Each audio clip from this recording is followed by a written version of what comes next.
The talk tonight is I I got married last week and it was wonderful and I'm very happy and I wanted to talk about it, but I can't just talk about my wedding because that doesn't have much to do with martial arts. So people asked me about it and I'm gonna do the thing where I find something that has to do with martial arts and practice and, make it all fit with everyday life. So when I first started talking about this, Anne asked me on the fly in Tai Chi, like, Sifu, can you talk about your wedding? And I'm like, how do I have something to do with martial arts with this? And so I started talking about like improvisation and going with the flow, because I don't know if any of you guys got married during COVID times, but it's a little bit bizarre. And Grace and I really wanted to have a big wedding. I literally want 400 people, and that's way too many people to have under regular circumstances. So we knew that we weren't going to have it in COVID. We ended up having 10 people, literally just our immediate family. And as most of you guys know, my mom passed away recently. Part of our reason for wanting to have it at this time was because we were hoping that my mom was going to be able to come. And when she passed, we honestly very seriously considered just putting it off. We thought, should we just wait a year until COVID is over? We thought, no, she would want us to do it. And so we ended up doing it. But there was a lot that was up in the air, and we did not really know where it was even going to be until I think 3 weeks before the wedding. We knew generally where it was going to be, but we did not have a venue. We didn't know where people were staying. We didn't know any of that stuff. And it was a great exercise. First of all, as you guys can probably imagine, I was totally relaxed the entire time. And Grace and I make a great couple because she is not relaxed very often. She plans and knows exactly where everything is all the time, and actually has a budget and all of the things that I don't do, that I really admire and appreciate about her. But I think that even a little bit of me rubbed off on her, and we were both staying pretty relaxed and going with the flow of it, at least until closer to the end when everything started to really pile up. But so this talk is about that, and the idea of being able to go with the flow and being flexible. So I want to go back and talk a little bit more in general about flexibility, and then what that means with martial arts and life, and then how it applies to specific situations like this.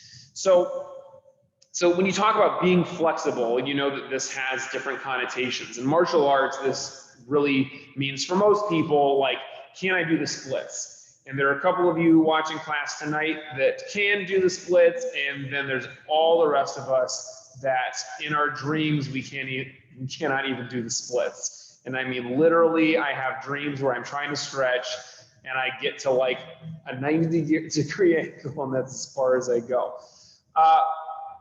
But there's so much more to what flexibility means, right? I mean, literally, we're able to stretch and move with whatever the situation is. This is important in relationships, as I've learned. I've only been together with Grace for 1.5 years, but I know from old relationships what doesn't work, and I know from this one what does work. And when you're living in the same room, well, not living in the same room, but spending all day long in the same room with somebody for an entire year, you have to be flexible, and sometimes you have to, move to the other corner of the room, and sometimes you have to, with your time and your energy, work and compromise and all of that. Flexibility is incredibly important in our relationship and in life, to be able to be flexible and unbreakable, right? Flexibility means you are like the reed that blows in the wind. You're not like the big rooted tree that gets uprooted by a storm. you go and you're able to play with the energy and flow with it. And we want to be able to do that in martial arts as well. So another part of what we mean by flexibility is, you can think of other joints being flexible. I know Julia's watching, and she's got like literally every part of your body goes and stretches in directions that you probably don't always wish that it would go in. But you also like watch Julia practice, and somebody's trying to do Kokyu to her, and she just goes like Gumbies out of it. And we want to be able to have like a total flexibility with everything in our body. Hi, Angie. But also with every part of our being, right?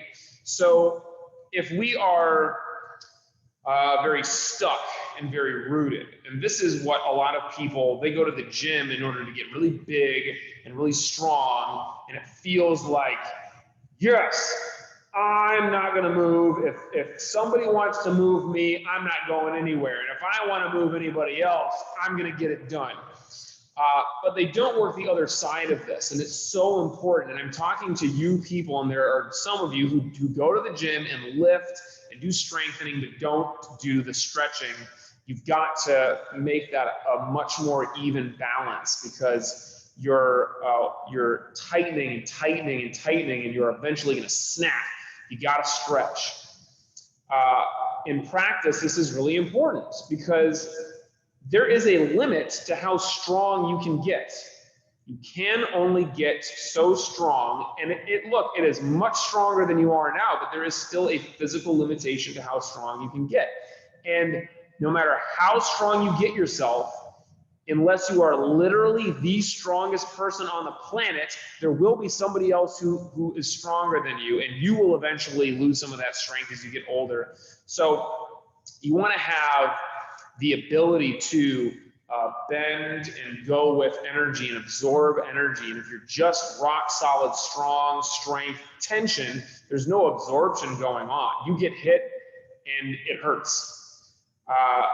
So pay attention to all of the different ways that we want to be flexible in practice. And the biggest way is our ability to be unattached, and our ability to flow with and improvise with whatever situation we find ourselves in. As soon as you get attached to something, you get stuck. What you have effectively done is taken away 99 out of 100 options. You only have that one option.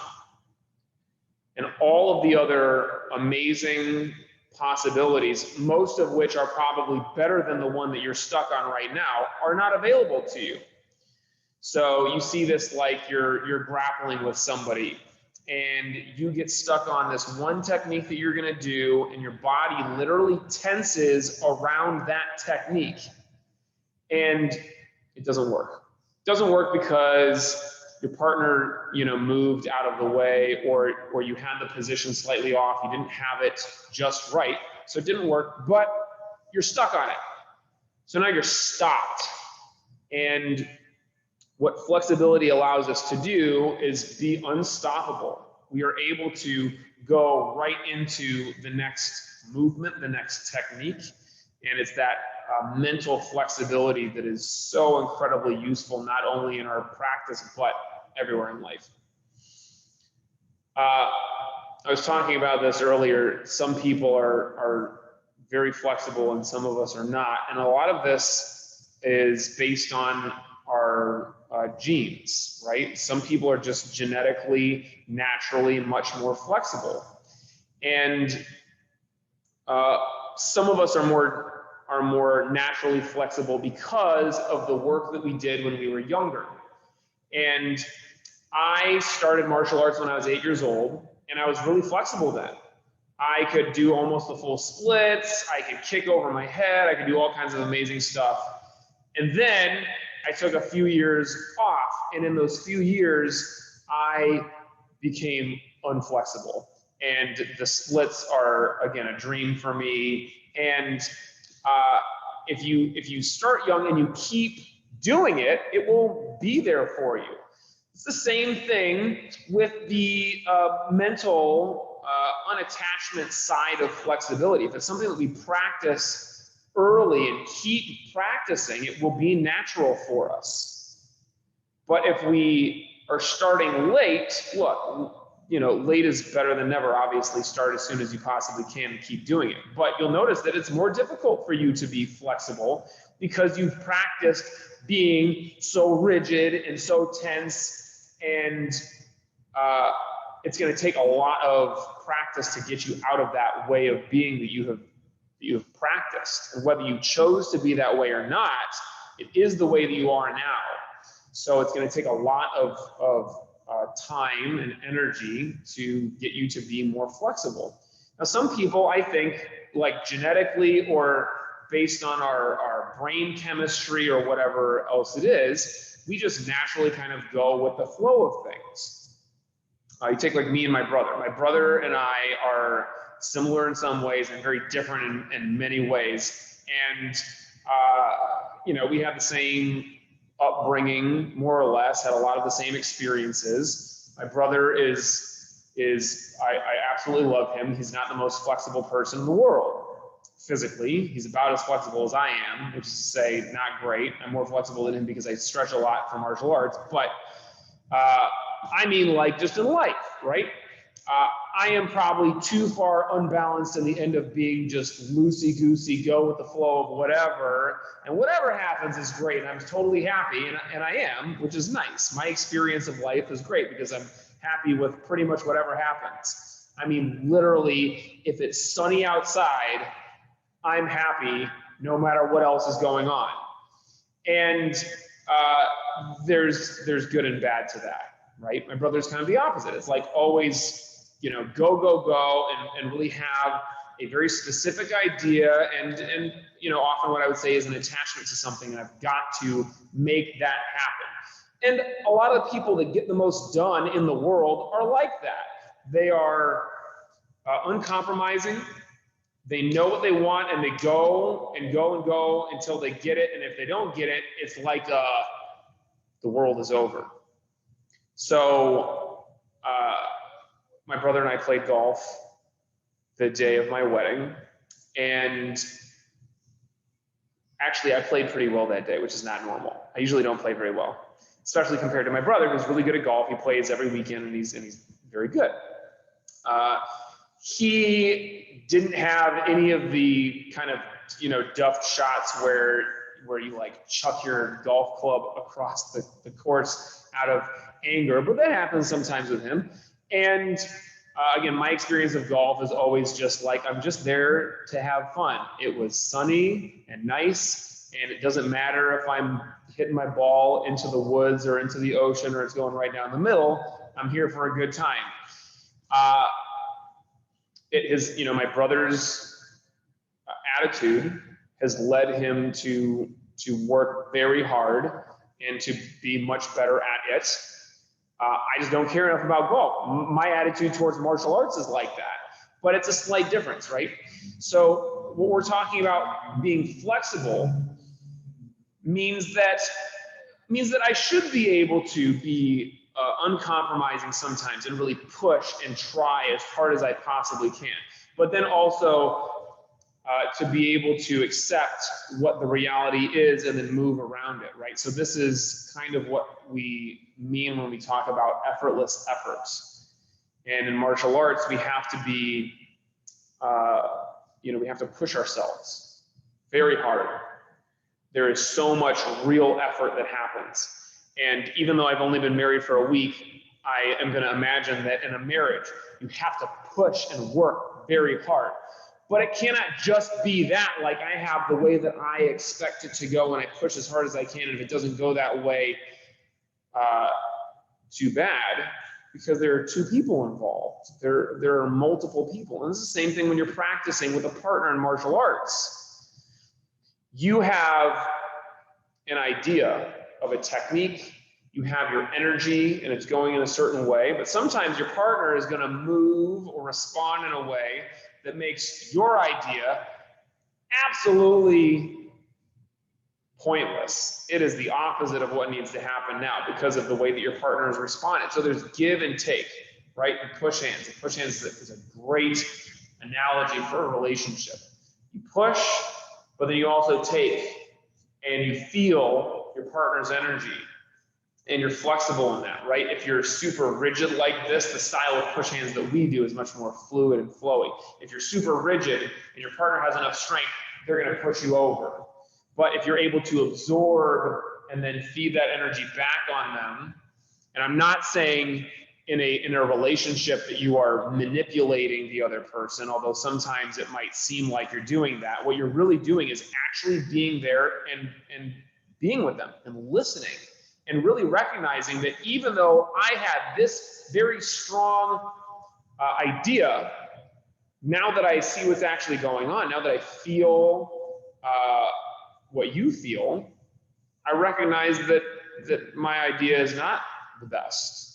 What I was so attached to is not like the right way. There is another way. And oftentimes this is compromise. It is where you find yourself somewhere in the middle.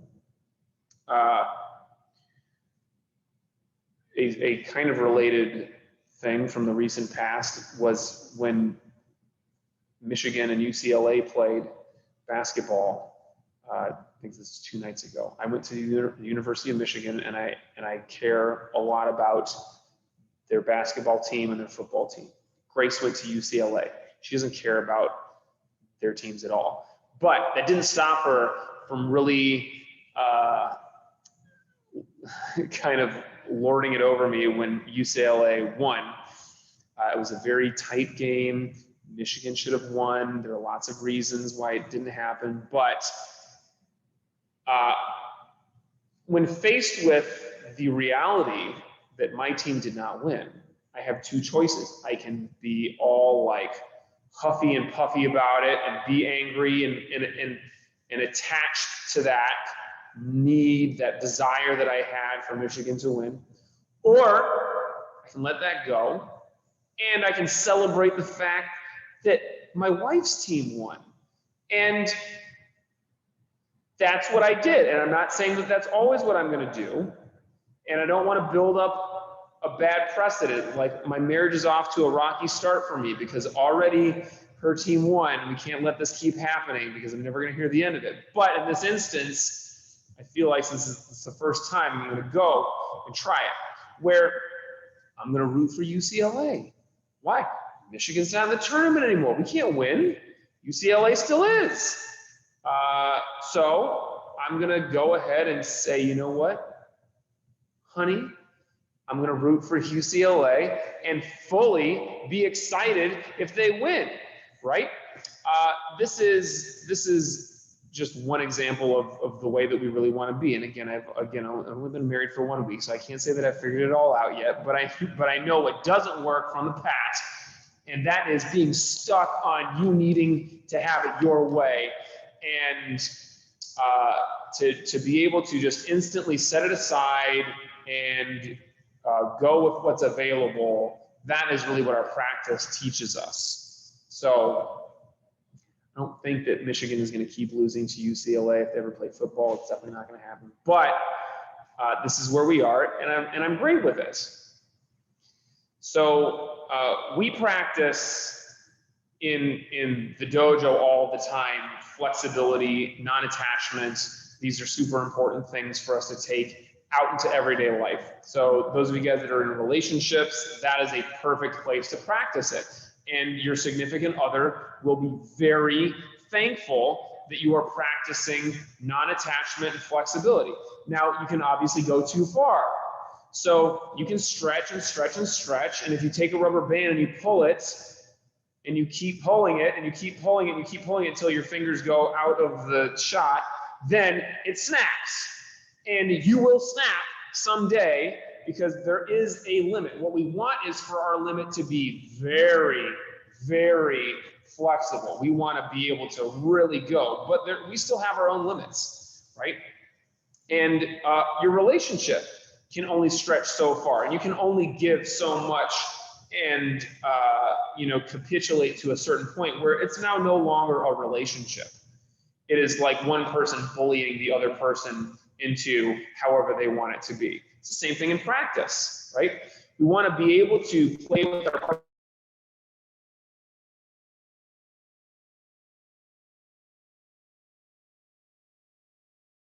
partners your night, but for those of you who haven't heard it, it's new to you.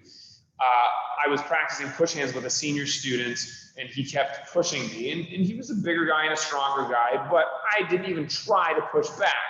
He just pushed me, and I get pushed, and I come back in, and he pushed me again, and I just kept coming back for more. And he stopped, and he asked me, "Did you get made fun of a lot when you were a kid?" And I said, "Yes, I did. How did you know?" And he said, "Because you just keep getting pushed, and you never push back. You never do anything about it." Well, in that very small interaction, in that example with practice, I was not being a good partner. Because a good partner does not just get pushed and never push back, because there's no energy for my partner to play with. There's no challenge for them. So we need to do that in our relationship. We need to do that with our practice with each other, to be flexible to a point. Well, what is that point? It's probably more flexible than you are, but not infinitely flexible to the point where you are just getting trampled all over. And in practice, the same thing. Probably more flexible than you are. Probably going further in the direction of being able to absorb energy, but then be able to give it back. And when we practice meditation, we got to be flexible and okay with and accept the experience that we're having tonight without being so okay with a bad meditation that you just keep getting worse and worse. And I've had this experience in my own meditation. It's very important, especially in the beginning of our practice, to be able to sit and have your mind be all over the place. I was talking about this with you the other day, Tanya, and just be with it and accept it and say to yourself, okay, this is our meditation today. This is what it is. It is an opportunity for us to just experience what a busy mind is like. That's not necessarily like a bad meditation or wrong. It is what it is. If we accept it, then we can decide what to do next time. And if you've been meditating for a while, you definitely had this experience where you realize that in the moment, it's not great. And you can either force against it, be very inflexible, or you can just accept it in, right? And then in that moment of acceptance, it just disappears the anxiety or the attachment to having a perfect meditation. And what might happen is your meditation actually gets really good right then and there. And what might happen is your mind just stays busy and you're just okay with it, okay? What we don't want to do, though, is take that too far, where we then just let our mind continue to be super busy and to just use meditation as another time to be stressed and to just sit there and be like that, that person at the gym who's just like getting more tense and rigid. You want to be able to relax and accept, and then move on. And in the next meditation, maybe enter it with a different mindset. Maybe say, okay, last time my mind was very busy, so this time I'm going to, right from the get, I'm going to make sure that I calm and empty my mind. So I might try something different. Maybe this time I'll start with a longer breathing exercise. Maybe I'll try to count to 10 breaths, or I'll do something else even leading into the meditation, right? Maybe I'm lighting incense or praying, or I have some kind of a ritual that starts before meditation. I'll try that. If that didn't work, all right, I'll try something else. But flexibility with our meditation practice cannot be that we just let it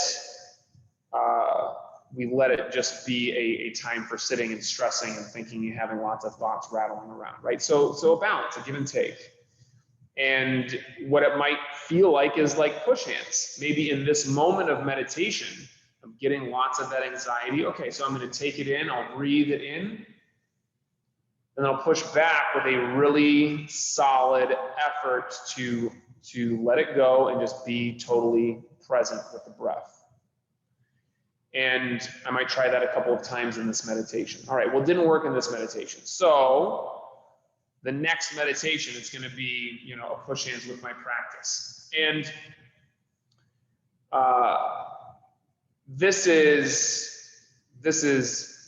super important, as I said in the beginning of your practice, to be flexible and to be okay with your experience being whatever it is. But the longer you've meditated for, turn it up. Be less okay with a totally wandering mind, a totally busy mind. Because after you've been meditating for a while, and a while, let's say, is a couple of years, you know that you're not going anywhere. You know that you're not just going to give up on your meditation. You know that you're going to keep going. So now have a little bit of that, that intentionality, and insist a little bit that you're going to have a very solid meditation tonight, and see how that goes for you. So that is all that I can come up with to talk about with flexibility tonight, at least. I think that whether, again, you're in a relationship, you're married, you're in a short-term relationship, you're not in a relationship, you've never been in one and you don't want to be in one, whatever it is, but the way that we are with ourselves, sometimes we need to practice being flexible with ourselves. Sometimes we need to practice, acceptance and all of that with ourselves. But with another person is a very obvious, very clear way of practicing this idea of being flexible. Have a give and take. Have your experience be one of push hands where you're accepting energy and you're giving energy. And it's a conversation. If it ever feels like you're just being pounded down, or it feels like you're the one pounding the other person down, that's not a relationship.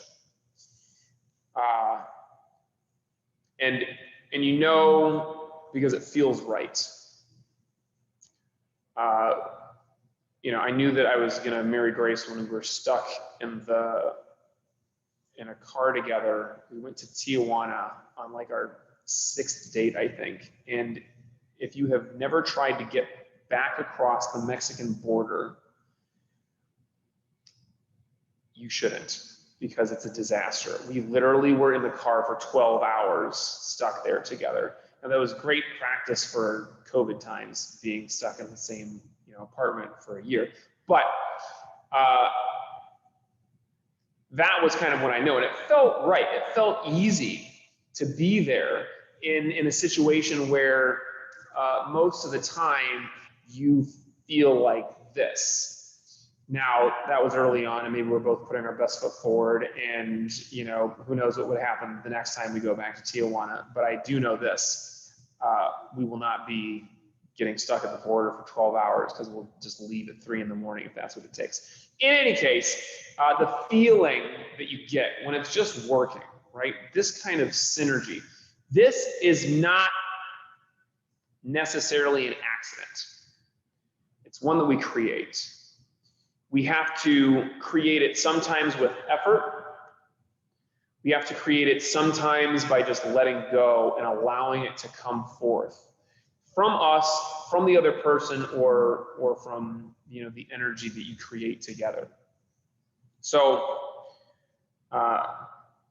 we practice that with partners in the dojo. We should practice that with our partners at home, and really be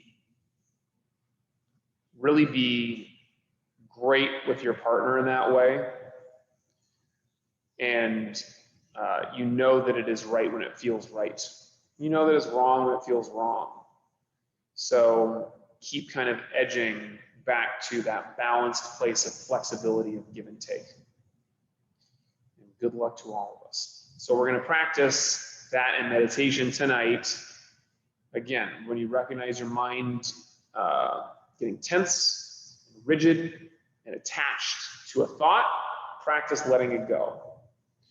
If you find your mind just completely wandering and there's no intentionality at all to it, try putting some effort in that moment to it.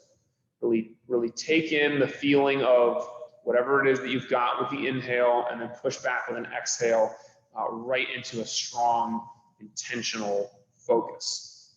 Sit comfortably.